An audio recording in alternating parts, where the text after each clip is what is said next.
안녕하십니까. 네, 기독교 세계관 또 시작하겠습니다. 먼저 기도하겠습니다. 사랑과 은혜 하나님 감사합니다. 오늘도 하나님의 말씀을 또 유튜브를 통해 또 함께 나누게 하심이 감사합니다. 우리에게 지혜를 허락하여 주시고 또 우리와 함께 하여 주셔서 하나님의 말씀을 지켜 행하는 자들이 되게 하여 주시옵소서. 예수님 이름으로 기도합니다. 아멘. 네, 우리는 계속해서 니고데모의 안경, 또 기독교 세계관에 대해서 살펴보고 있습니다. 네, 오늘은 9번째 시간입니다. 그리고 기독교 세계관이라 하면 창조 타락 구속으로 세상을 보는 거라고 하였어요. 그래서 오늘은 이제 구속까지 왔습니다. 거의 이제 마지막 단계입니다. 구속. 그래서 오늘은 구속이란 무엇인지에 대해서 살펴보도록 하겠습니다. 잠깐 지난주 우리 내용을 살펴보면 지난주도 구속과 관련되어 있는 것인데 세상에 소망이 있다고 하였어요. 세상이 다 범죄하여서 다 죽을 수밖에 없고 절망 속에 있는데 이 세상에는 소망이 하나 있다고 하였죠. 성경의 진리는 세상에 소망이 있음을 말씀합니다. 바로 예수 그리스도가 소망이라고 우리에게 전해주고 있어요. 그래서 성경을 통해서 성경을 진리를 우리가 깨달음으로 세상에 소망이 있음을 또 예수 그리스도가 소망임을 우리는 알 수 있습니다. 그것을 우리는 또 배웠고 그것을 믿고 살아가는 것이요. 또 구원의 능력 보면 구원, 예수의 존재와 그분이 하신 일을 믿을 때 하나님과의 관계가 회복되는 것이라고 하였어요. 그것이 구원이라고 하였습니다. 그래서 오늘은 제 8장입니다. 구속된 세상이라는 제목으로 오늘 살펴볼 텐데 오늘 내용이 그렇게 길지 않습니다. 그래서 책 한번 읽고 또 강의를 듣고 책을 읽으면 많은 도움이 될 것입니다.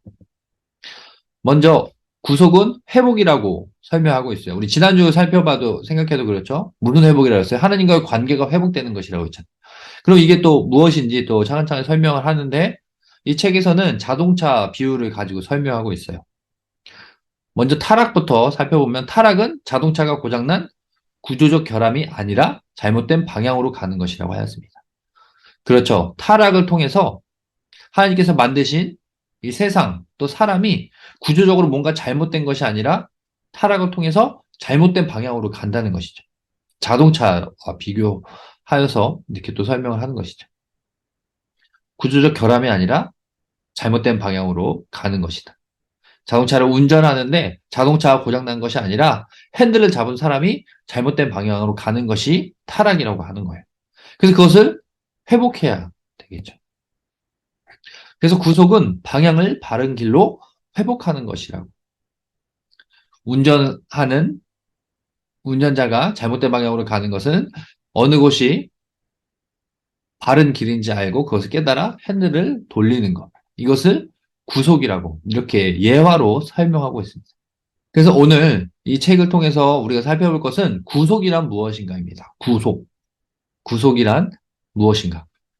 구속이란 타락으로 죄악 가운데 죽은 자에게 새 생명을 주는 것이라고 설명하고 있습니다. 이것은 두 가지 의미를 가지고 있는데 두 가지 요소를 가지고 있습니다. 사죄함과 죄를 깨끗게 함과 새 사람이 되는 것. 이것이 두 가지 요소가 있다고 설명하는 것이죠. 그래서 두 번째 이번 여기서는 구속과 사죄에 대해서 살펴볼 것입니다. 사죄란 무엇이냐? 죄값을 갚으신 거예요. 예수님을 통해서. 우리가 알고 있는 내용이죠. 하나님께서 사람을 만드셨습니다. 전체적으로 살펴보는 거예요. 기독교 세계관. 근데 그 사람이 선악과를 통해서 죄를 지었어요. 이제 하나님과의 관계가 멀어졌죠.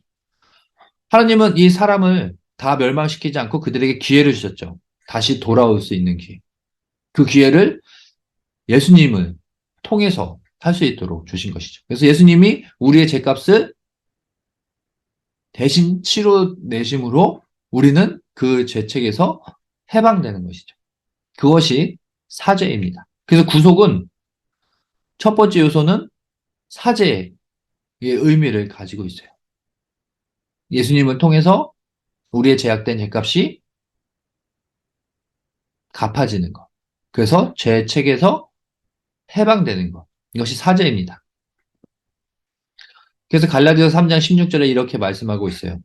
그리스도께서 우리를 위하여 저주를 받은 바 되사 율법의 저주에서 우리를 속량하셨으니 기록된 바 나무에 달린 자마다 저주 아래에 있는 자라 하였습니다. 우리를 속량하셨대요. 우리를 대속하셨다고 이야기하는 거죠. 우리의 죄를 깨끗하게 하셨다. 예수님께서 십자가 아래에서 죽으심으로. 그래서 원래 사람들은 죄를 지음으로 다 율법 아래에 있었습니다. 근데 율법 아래에 있으므로 사람들이 다 죄가 있다고,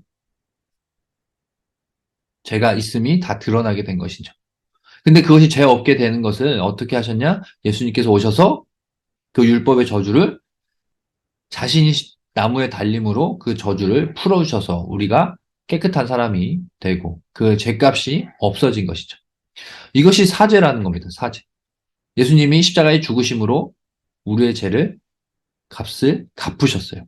자신의 생명으로 우리를 구원하시기 위해. 그래서 우리 첫 번째로 구속을 생각할 때 사죄를 생각해야 한다는 것이죠. 그리스도를 통해서 우리의 죄가 깨끗하게 된다. 세 번째는 구속과 칭의에 대해서 이야기하고 있습니다. 칭의, 죄인을 의롭다 하시는 겁니다. 죄인을 의롭다 하시는 겁니다. 그래서 그리스도는 우리를 의롭게 하기 위해서 부활하셨다는 것을 알 수 있어요. 세 번째는 구속과 칭의입니다. 칭의, 죄인을 의롭다 하심입니다. 이것은 법정적인 용어인데 법적으로 죄 있는 사람이 이제 죄가 없다고 선언하는 거죠. 어떻게 죄 있는 사람이 죄 없다고 선언될 수 있느냐? 바로 그리스도께서 우리를 의롭게 하기 위해 부활하셨기 때문에 그리스도의 부활로 우리가 의롭게 되었다고 설명하고 있어요. 그렇죠. 영원히 죽을 수밖에 없는 사람이 예수 그리스도를 통해서 그 죄가 죄인이 이제 더 이상 죄 없는 사람으로 의롭다 칭함을 받게 된 것이죠. 이러한 입장으로 보면 구속이라 함은 하나님의 은혜입니다. 하나님이 주신 선물이에요.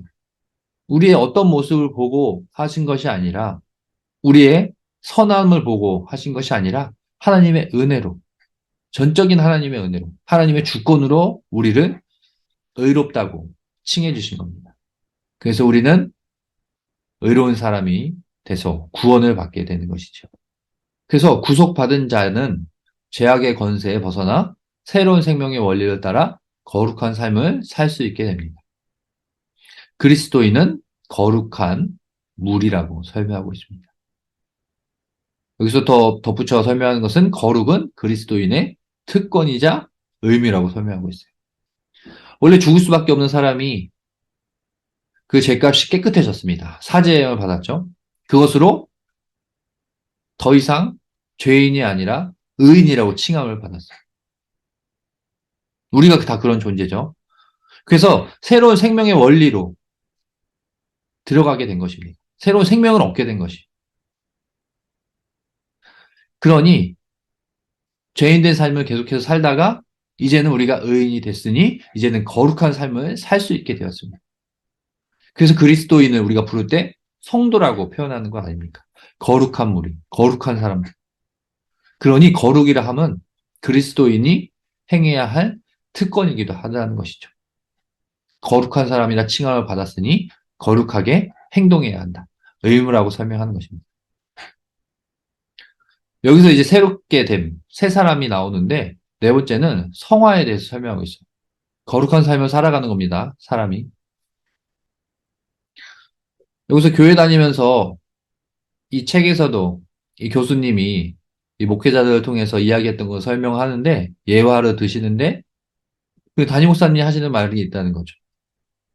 오랜 기간 동안 신방하고 설교하고 교제하고 그리스도인은 이렇게 살아야 합니다. 계속해서 가르쳤는데 그것을 듣는 사람이 변하지 않고 똑같다는 거예요. 그래서 고민이 된다는 것이죠. 사람은 변하는 존재인가 변하지 않는 존재인가. 이건 어떻게 변하라고 이야기하는 겁니까? 거룩한 존재가 되었다고 하는데 거룩한 성도의 삶을 살아가지 못하는 것. 사람은 왜 그럴까? 왜 거룩한 삶, 성화의 삶을 살지 못하는가? 이러한 의문을 많이 갖고 있다는 것이죠. 이것을 듣고 있는 성도님들은 어떻습니까? 사람은 변한다고 생각합니까? 여기서 변한다는 건 예수님을 믿고 변하는 것이죠.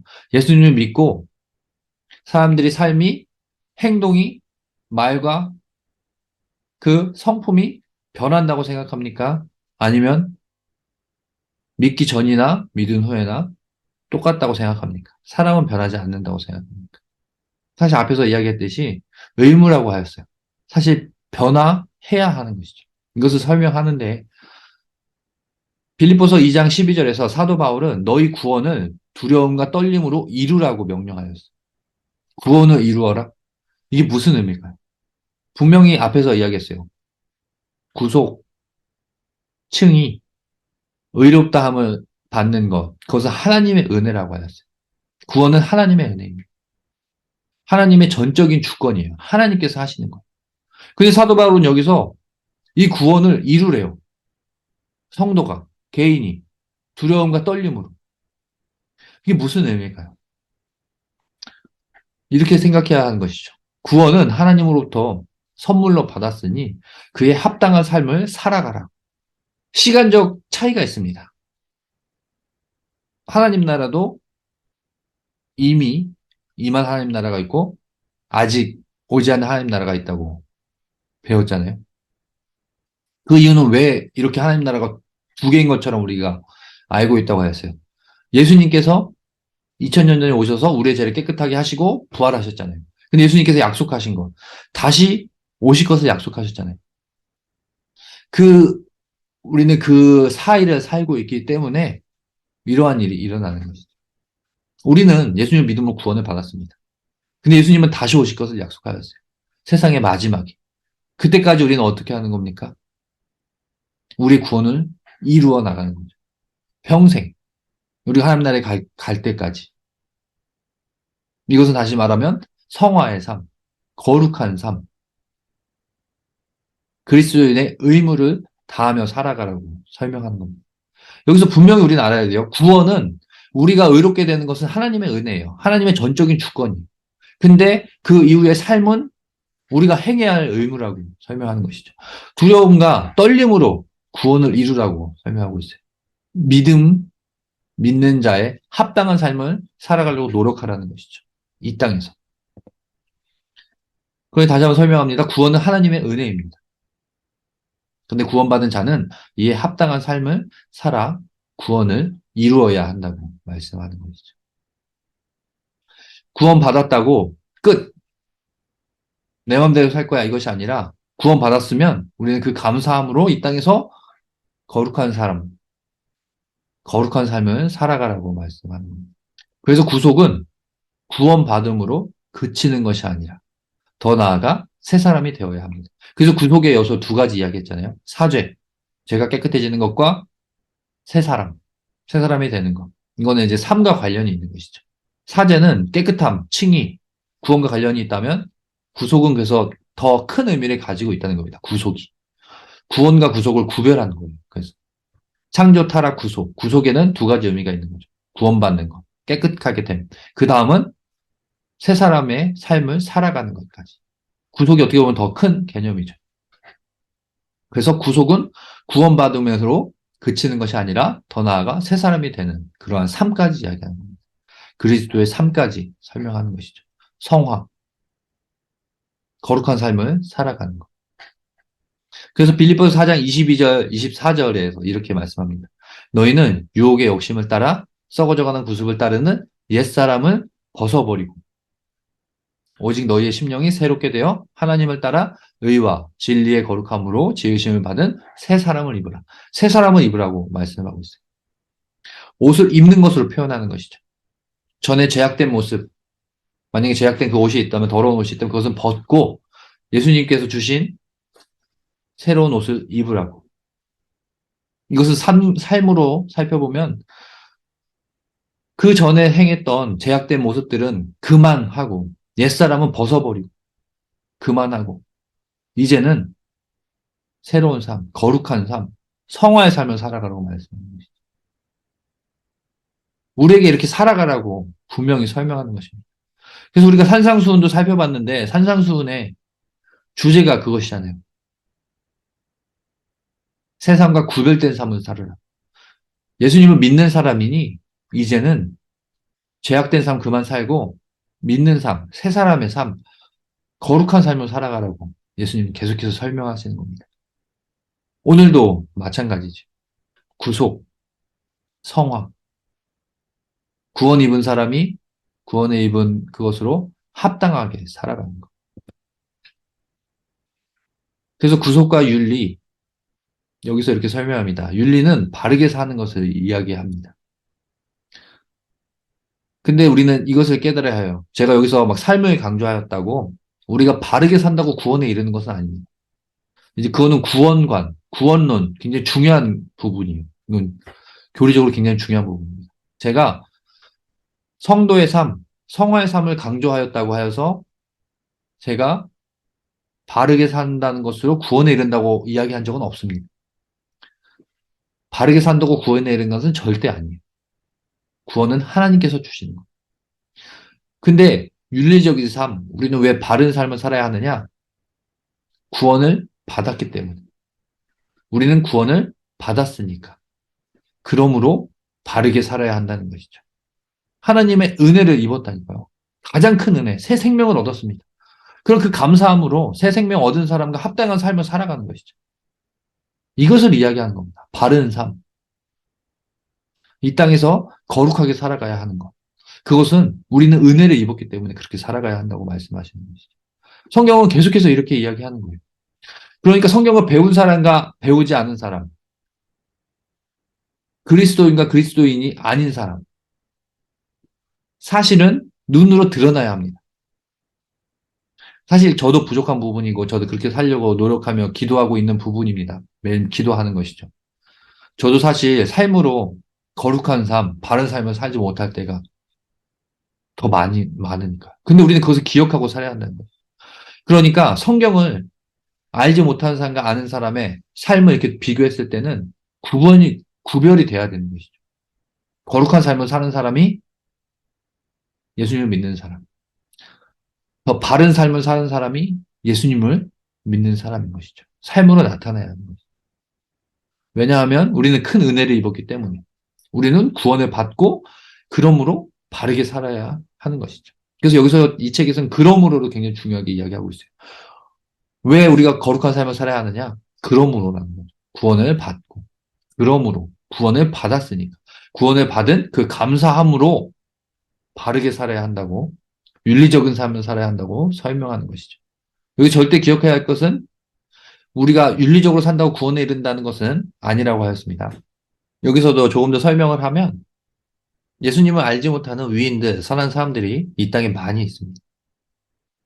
생각해 볼 것은 이렇게 설명하는 것이죠. 이들에게 예수님을 믿는 은혜가 임한 것이 아닙니다. 그들이 선한 삶을 산다. 그들이 의인이라고. 다른 사람이 모두 우러러보는 사람이라고. 그러한 순서대로 예수님을 믿는 은혜가 임한 것이 아닙니다.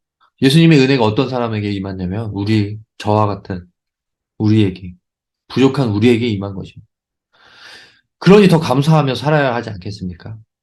우리가 뭘 하고, 우리가 얼마나 잘났다고, 우리가 얼마나 뛰어나다고, 우리가 얼마나 거룩한 삶을 살고 있었다고, 우리에게 이런 큰 은혜가 임했을까요? 우리가 이것이 은혜로 구원을 받았음을 알았다면 감사함으로 살아가야겠죠. 우리의 삶이 변화해야 되지 않겠습니까? 거룩한 삶을 살려고 노력해야 하지 않겠습니까? 이것을 설명하는 것이죠. 바른 삶을 살아가는 것. 그것은 우리가 구원을 받았으니, 구원을 받음으로, 구원을 받고, 그러므로 거룩한 삶을 살려고 노력해야 하는 것입니다. 사실, 사도 바울의 그 편지들을 봐도 이러한 형식으로 많이 되어 있어요. 마지막에 윤리를 강조하는 것이 갈라디아서를 살펴봐도 그렇습니다. 1장부터 4장까지는 교리적으로 설명하고 있어요. 우리는 무엇으로 구원에 이르는가? 행위로 구원에 이르느냐? 믿음으로 구원에 이르느냐? 그것을 1장에서 4장까지로 계속 설명을 합니다. 그리고 5, 6장에서는 윤리적인 삶을 설명하고 있어요. 구원을 받은 사람은 이렇게 행동하라는 것이죠. 성령의 9가지 열매를 이야기하죠. 성령의 9가지 열매 첫 번째 사랑입니다. 성령 충만한 사람이면 다른 사람에게 사랑을 전하라는 거예요. 말로, 행동으로, 모든 것으로, 우리의 삶의 모습으로 그리스도의 형상을 드러내라고 이야기하는 것이죠. 우리는 그것을 알아야 합니다. 성령 충만한 사람은 기도를 오랜 시간 하고 뭐 그런 것도 중요하지만 뭐 기적을 행하는 그런 사람들이 성령 충만한 것이 아니라 하나님의 말씀을 듣고 예수님의 가르침을 받고 그것이 은혜임을 깨닫고 감사함으로 살아가는 것. 거룩하게 살아가는 것. 다른 사람에게 이 감사함과 하나님의 사랑을 전해주는 삶을 살아가는 사람이 거룩한 사람이고 성령 충만한 사람이죠. 성경은 그것을 이야기하고 있어요. 계속해서 거룩한 삶을 살아가라. 계속해서 사랑을 다른 사람에게 전해주라고 이야기하는 것이죠. 우리는 이것을 꼭 기억해야 합니다. 성령 충만한 사람은 행동이 거룩한 사람, 다른 믿지 않는 사람들과 구별된 삶을 사는 사람, 사랑을 보여주는 사람, 말과 행동으로 예수님의 사랑을 보여주는 사람, 그러한 사람이 성령 충만한 사람입니다. 그러니 우리는 또 오늘 말씀을 한 번 더 배웠으니, 알았으니, 이 땅에서 거룩한 삶을 살려고 노력해야 하는 것이죠. 배웠으니까 그렇게 해야 되는 거 아닙니까? 은혜를 입었으니까, 그러므로 바르게 살려고 노력해야 하는 것 아닙니까? 감사함으로, 의무로 행해야 하는 것이지. 또 여섯 번째, 그래서 마지막으로 새로운 질서와 소명이라고 이야기하고 있어요. 구속이란. 그래서 구속은 새로운 삶의 질서요. 소명이며 새로운 비전의 회복이다. 이제 앞으로의 방향과 관련이 된 것입니다. 우리의 방향성, 어떻게 가야 하는가. 새로운 사람이 되었으면 새로운 삶을 살아가는 것이죠. 새로운 삶의 질서고 소명이라고. 하나님께서 우리를 부르신 겁니다. 어떠한 일을 하라고 부르신 거죠. 또 어떠한 비전을 가지고 살아가야 하는지. 믿지 않는 자들과 믿는 자들의 소명과 비전은 다릅니다. 180도 다릅니다. 완전히 반대 방향일 수도 있는 것이죠. 예수님을 믿기 전까지는 세상의 것을 쫓으며 좋아하며 그것이 옳다고 생각하며 살아갔다면 예수님을 믿음으로 우리의 방향이 바뀌어야 하는 거예요. 어느 쪽으로 바뀝니까? 하나님을 바라보면서 표대를 향해 가는 것이죠. 그리스도의 표대를 향해 가는 것이죠. 그러니 구속은 우리의 구원은 삶을 살다가 구원받고 끝. 난 예수님 믿었으니까 여기서 정착하고 살아야지 끝이다. 그것이 아니라 어떻게 보면 새 생명을 입은 사람이 새로운 시작인 것이죠. 새로운 방향성을 깨닫고 나아가는 것. 새 생명, 새로운 시작, 하나님께서 새롭게 우리를 부르시는 소명, 다 새로운 삶을 살아가는 것. 거룩한 삶을 살아가는 것. 이 땅에서 하나님의 말씀을 전하며 또 보이며 사랑을 실천하며 살아가는 것이죠. 그러니 이 구속을 통해서 새로운 삶을 살아가게 되는 것이죠. 그래서 사실 오늘 이 챕터에서는 구원의 절차를 설명하였어요. 부르심, 하나님께서 부르시고 그 사람이 거듭나고 또 믿음이 생기며 회개하고 또 하나님이 우리를 의롭다고 칭의로 부르시고 우리를 아들 삼으시고 합당한 삶은 성화의 삶을 살아가고 성도의 견인 하나님께서 우리를 성화의 길을 갈 수 있도록 영화의 길을 갈 수 있도록 끝까지 우리를 인도해 주시고 그래서 마지막에 영화로운 모습으로 나아가는 구원의 절차에 대해 설명하였는데 기독교 세계관의 관점으로도 계속해서 설명하고 있습니다. 뭐라고 설명하였냐면 구속은 새로운 시작, 새 사람이 됨, 새롭게 비전을 받고 나아가는 것, 새로운 방향으로 나아가는 것. 이것을 깨달아야 하는 것이죠. 그래서 우리는 믿는 자들입니다. 그렇다면 새로운 사람이 되었음을 깨닫고 거룩하게 변화된 삶을 살아가야 합니다. 그러니까 이러한 의미를 다 살펴봤을 때 회복인 것이죠. 죄악된 모습에서 이제 회복되어서 새로운 방향으로 거룩한 곳으로 나아가는 것이죠. 그래서 구속은 우리의 비전, 앞으로의 가야 할 방향을 의미하고 우리에게 제시해 줍니다. 중요하죠. 구속. 구원받은 삶에 합당한 삶. 지금까지의 삶 속에서 이제 새로운 비전을 받고 새로운 사람으로 살아가는 것. 거룩한 삶을 살아가는 것. 예수님을 믿는 제자로서의 삶을 살아가는 거예요. 그러니 우리 세상에서 기독교 세계관으로 보면 이제 회복을 우리가 기대하고 있는 거죠. 이 땅도 예수님을 통해서 예수님 믿음으로 다 회복될 것이고 새롭게 될 것입니다. 지금은 여러 가지 모양으로 제약되고 고통받고 하고 있지만 정말 예수님께서 다시 오시며 우리의 새 생명을 우리가 온전히 얻는 부활의 때가 되면 정말 새롭게 될 것이죠.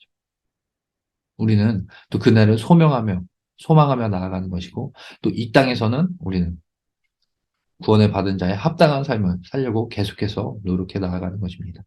그래서 오늘 이 구속에 대해서 배웠는데 구속, 새로운 시작을 의미합니다. 새로운 삶, 새 사람 있고 살아가는 삶을 이야기합니다. 그러니 우리 이제 바른 삶, 거룩한 삶, 예수님을 믿음으로 거룩한 삶을 살려고 노력하며 나아가는. 근데 이거 제가 전에도 이야기했지만 어렵고 힘든 삶입니다. 또 하나님의 은혜가 필요하고 기도가 필요하고 성령님의 역사하심이 필요합니다. 그러니까 우리는 매일 기도하며 거룩한 삶을 살아갈 수 있도록 성도의 삶을 살아갈 수 있도록 기도하며 또 겸손히 나아가는 우리 모두가 되길 소망합니다. 기도하겠습니다. 사랑과 은혜 하나님 감사합니다. 오늘 구속에 대해서 살펴보았습니다. 정말 구속은 이제 믿는 성도들에게 새로운 삶을 우리에게 주심으로 새로운 비전을 가지고 새로운 방향으로 나아가는 것이라고 하였습니다. 정말 우리가 새 사람이 되어 하나님의 사랑을 다른 사람에게 전하는 거룩한 삶을 살아가는 우리가 되게 하여 주시옵소서. 우리가 오늘 하나님의 가르침을 한 번 더, 조금 더 배웠습니다. 배운 만큼 살아갈 수 있도록 역사하여 주시옵소서. 성령님 함께하여 주셔서 우리의 삶을 인도하여 주시옵소서. 예수님 이름으로 기도합니다. 아멘. 대단히 수고하셨습니다.